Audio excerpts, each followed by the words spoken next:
So our last topic for this unit is multiplying a binomial with a polynomial. So it's kind of nice, you know that we have a test coming up and we are going to practice the heck out of things next week. I think we will switch the test. Well, we might start the new unit and take the test Friday like planned. So you have some more time to digest and get help and all of that. But we certainly won't review Tuesday, Wednesday, and Thursday. So that will be a little bit much.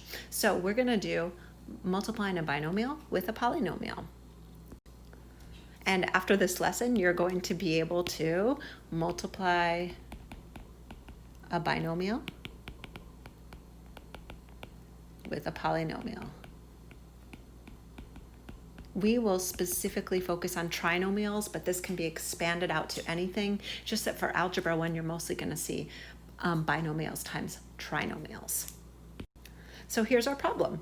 This is a double distributive property problem. You could also do it using the box method. So we will take a look at both ways throughout this, but not for every problem. So I'm going to rewrite this the same way I did before, where we have x and then plus 2, so that you see the two different colors. I think the visual really helps. So now we'll rewrite this as x times x squared plus 4x minus 1, and then plus 2 times x squared plus 4x minus 1. So you can see it's just a double distributive. So now I will go ahead and now the distributive property should be pretty quick for you. You've got x cubed. This is a 1, remember, so you have 4x squared minus 1x plus 2x squared plus 8x minus 2. Okay, so now we're looking for like terms like we started it back in 7th grade. So I see no like terms to my x cubed, so I'll write it down here by itself. I do see some like terms for my 4x squared and my 2x squared. That gives me plus 6x squared.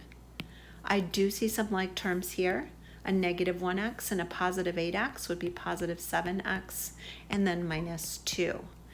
There's no simplification that needs to happen. Just say this is a polynomial. It's a degree 3. Its leading coefficient is 1, and it has a constant of negative 2. Okay, let's look at the next page.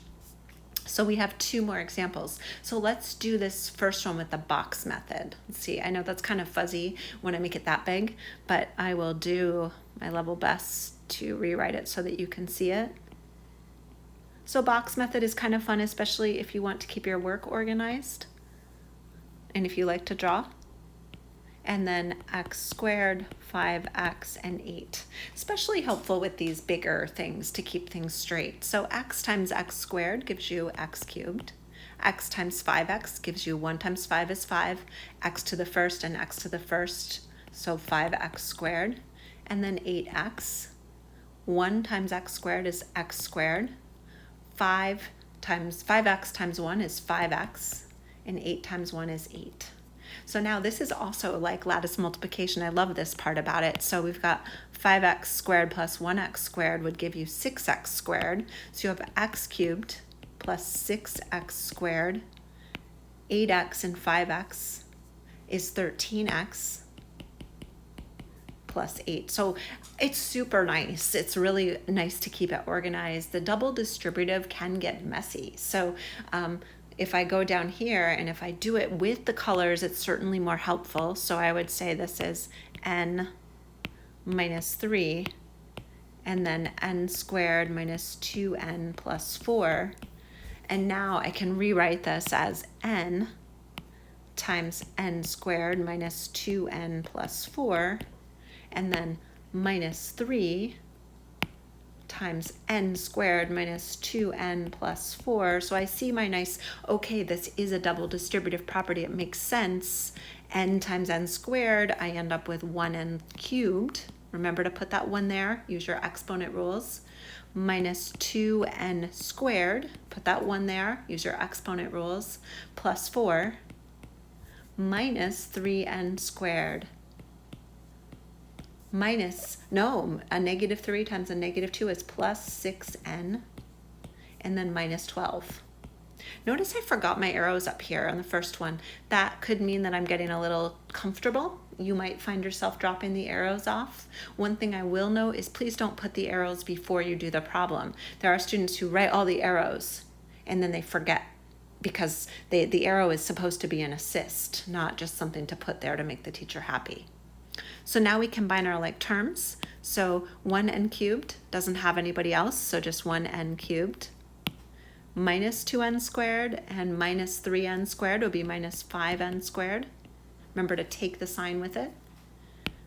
Plus 6n, there is no partner to 6n, so plus 6n. And then a plus 4 and a minus 12 would give you minus 8. So I don't have any rewriting to do. I've got this in the correct order. It starts with the highest degree and goes down from there. So we will practice this today.